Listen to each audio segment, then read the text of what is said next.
Welcome to God's 5 Minutes with Pastor Ed Wilson. Reach him at GodsFiveMinutes@gmail.com.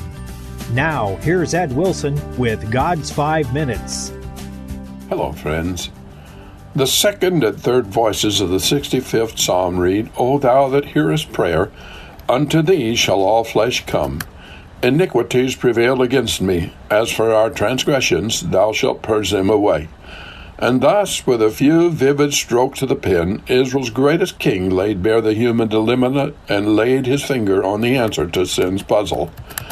The first verse quoted speaks the solemn truth that while there is a divine supernatural power that is both creator and sustainer of the universe, with everything in it, that omnipotent force is not simply abstract righteousness, unapproachable, supreme in his majesty, and an executor of absolute holiness regardless of human needs and foibles. The God who made us understands us as no other can, and willingly bends his listening ear to our prayers in his compassionate effort to share our lives and enter into our existence.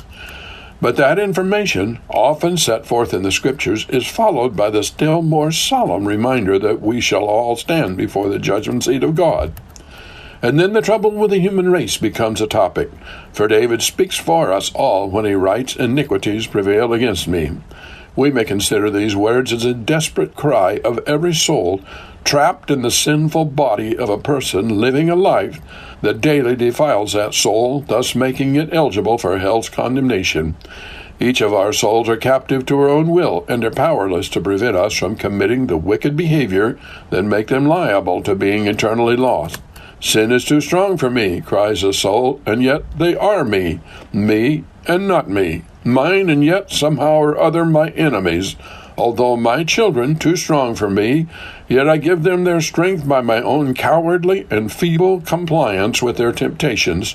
Too strong for me in overmastering thee, though I pride myself often on my freedom and spirit when I am yielding to them. Mine iniquities are mine, and yet they are not mine, me, and yet, thank God, they can be separated from me. The picture suggested by the words is that of some usurping power that has mastered a person so terribly that no escape effort can succeed. It's easy for us to underestimate the power of sin's hold on us. We glide along easily with the tide and current, for instance, of unhealthy, sinful vices, until the doctor tells us, change or die. Only when we turn to swim upstream do we recognize the force of the current's pull. It's the same with the passions of hatred, with biases, unlawful lusts. Turn your boat and start rowing against the downstream pull and see how quickly your muscles tire, how easy it is to make excuses not to change, how strong the tug of evil. Any honest attempt to build character ends with, my iniquities are too strong for me. And even should you be strong enough to quit entirely one form of evil, that does not deliver you from evil. Moreover, when we do wrong, the judge within, which we call conscience, says to us three things. First, that is wrong. Second, you've got to answer for it. And third, you should be punished for it. That is the immutable law of all sin.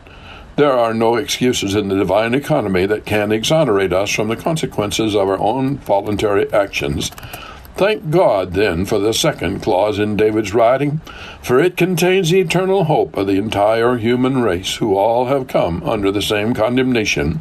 Sin, found sin too strong to be denied, sorely in need of an intercessor between each of us and God. And David gives it to us. Well, not developed in its fullness in the song he wrote for his fellow believers, for he knew nothing of the cradle and the cross, but still pointing toward their dimly seen forms across the generations. As for our transgressions, thou shalt purge them away. The meaning of the phrase includes forgiveness and cleansing for past offenses, and also, thank God, an even deeper cleansing that provides the power through grace to stop the sin business. Have you talked to God today? You have been listening to God's 5 Minutes with Pastor Ed Wilson. Reach him by email at GodsFiveMinutes@gmail.com. Tune in next time to hear more encouraging thoughts from God's Word on God's 5 Minutes with Pastor Ed Wilson.